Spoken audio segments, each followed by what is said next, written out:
Bismillahirrahmanirrahim. Assalamualaikum warahmatullahi wabarakatuh. Alhamdulillah wassalatu wassalamu ala Rasulillah Sayyidina Muhammad ibn Abdullah wa ala alihi wa sahbihi wa mawala amma ba'd.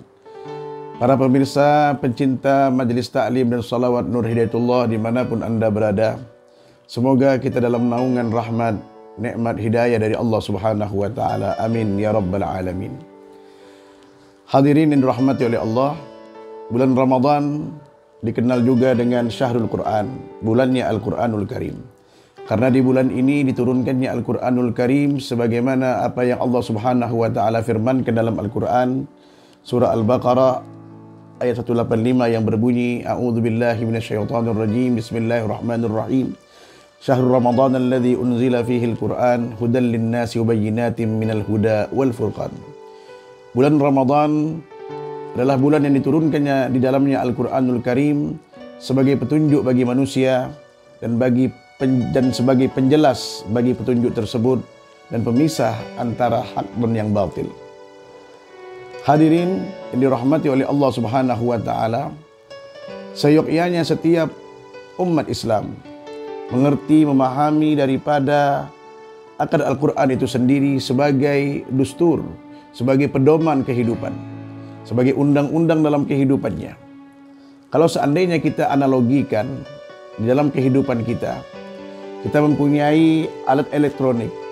Tentunya dalam penggunaan alat tersebut, kita memerlukan daripada buku petunjuk sebagai sarana untuk memudahkan kita dalam menggunakannya, agar kita tidak keliru di dalam menggunakan alat tersebut. Begitu juga kehidupan. Al-Quran adalah sebuah petunjuk.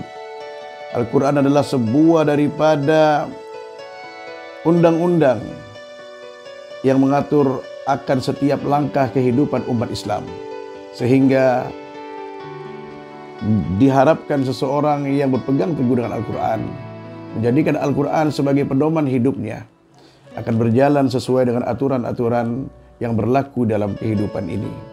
Dia akan menjadi manusia yang baik, berakhlakul karimah, sebagaimana apa yang telah disabdakan oleh baginda Nabi Muhammad sallallahu alaihi wasallam, "Man ja'alal Qur'an amamahu qadahu ilal jannah."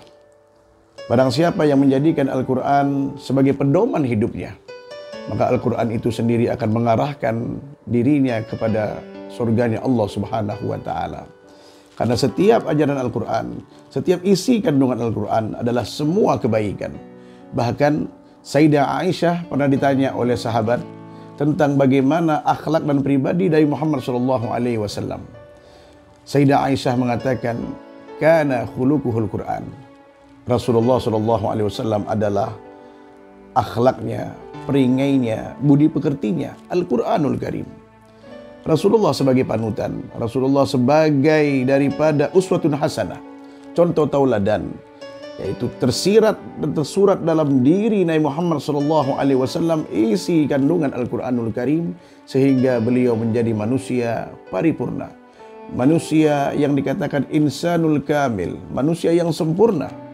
Hadirin yang dirahmati oleh Allah Subhanahu wa taala. Di samping itu, Al-Quran Allah Subhanahu wa taala turunkan memiliki fungsi sebagai penawar obat dan rahmat bagi orang yang beriman, meyakini Al-Quran, yang memahami serta menghayati isi kandungan Al-Quranul Karim sebagaimana firman-Nya, "Wanunazzilu minal Qur'ani ma huwa shifaa'u wa rahmatul lil mu'minin." Dan kami turunkan Al-Quranul Karim sebagai penawar, sebagai obat, baik itu obat zahir dan obat batin, dengan segala keyakinan kita tentunya dalam isi kandungan Al-Quran, dan sebagai rahmat bagi orang-orang yang beriman. Makanya ada istilah kita di Pontianak ini, orang tua-tua kita mengatakan bismillah sepatah pun jadi, yaitu karena keyakinan, karena keteguhan imannya dalam memaknai dan memahami arti Al-Quran itu sendiri. Hadirin yang dirahmati oleh Allah Subhanahu wa taala. Dan di saat membaca Al-Quranul Karim, kebaikan-kebaikan, fadilah-fadilah yang Allah Subhanahu wa taala berikan dan Allah curahkan kepada mereka yang mau mengkaji Al-Quran. Al-Quran bukan hanya sebatas di saat kita Dulu sewaktu kecil mengaji Al-Quran, sudah selesai khatam kita simpan di atas lemari. Tidak. Al-Quran adalah membacanya adalah merupakan satu ibadah. Ketika dia menjadi suatu ibadah, maka tidak ada batas akhir dalam suatu ibadah.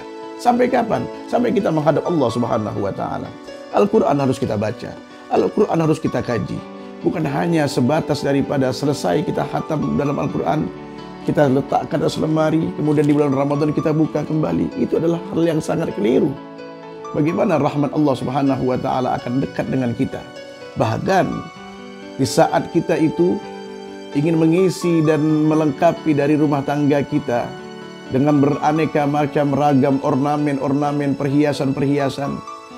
Tapi ingat, Rasulullah SAW telah memberikan sebuah konsep kepada kita untuk menghiasi rumah tangga kita dengan ornamen yang sangat luar biasa, yaitu dengan ornamennya Al-Quranul Karim. Sehingga Rasulullah mengatakan, zayyinu manazilakum bitilawatil Quran. Hiasi rumah tanggamu dengan bacaan Al-Quranul Karim. Kita kembali kepada pembahasan. Al-Quran ketika dibaca adalah merupakan ibadah. Rasulullah SAW mengatakan dalam hadisnya, man qara'a harfan min kitabillah falahu bihi hasanatun wal hasanatu bi asri amsalihha. Wala aqulu alif lam mim harfun walakin alifun harfun wallamun harfun wa mimun harfun. Barang siapa yang membaca satu huruf di dalam Al-Quran, maka dia akan mendapatkan satu kebaikan. Satu kebaikan dalam membaca Al-Quran dilipat gandakan sampai 10 kali lipat daripada kebaikan itu. Aku tidak mengatakan alif lam mim satu huruf, tapi alif satu huruf, lam satu huruf, mim satu huruf. Artinya ketika kita membaca alif lam mim berarti 30 kebaikan yang kita peroleh. Bagaimana kiranya kalau kita membaca Bismillahirrahmanirrahim? Bagaimana kiranya kalau kita membaca Al-Fatihah? Dan bagaimana kiranya kalau kita membaca suratul Baqarah? Bahkan sampai menghatamkan Al-Quranul Karim 30 juz. Berjuta pahala dan kebaikan yang kita dapati, hadirin. Hadirin dirahmati oleh Allah Subhanahu wa Ta'ala. Jadikan Al-Quran sebagai pedoman hidup kita, sebagai daripada penghias diri kita. Bomingkan Al-Quran di tengah-tengah kehidupan keluarga kita, di anak-anak kita, di generasi kita, di lingkungan kita. Bahkan Nabi kita Muhammad SAW menyuruh kita, mendidik kita sebagai selaku orang tua untuk mengajarkan dan memberikan didikan kepada anak-anak kita dengan Al-Quranul Karim. Rasulullah katakan, addibu auladakum bitalati khisalin. Ajari, didiklah anak-anak kalian dengan 3 perkara. Yang pertama, hubbi nabiyikum, cintai nabimu, yaitu Rasulullah SAW.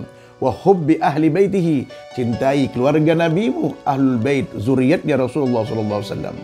Wa tilawatil Quran, dan membaca Al-Quranul Karim.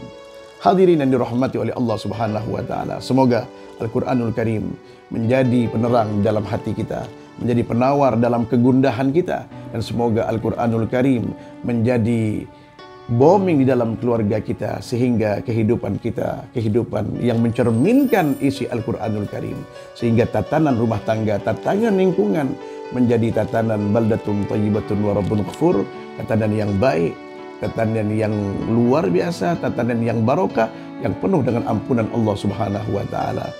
Amin, Allahumma amin. Hanya ini yang dapat saya sampaikan. Mudah-mudahan tausiah singkat ini bermanfaat untuk diri saya pribadi, keluarga, dan para pendengar sekalian. Hadani Allah wa iyyakum. Assalamualaikum warahmatullahi wabarakatuh.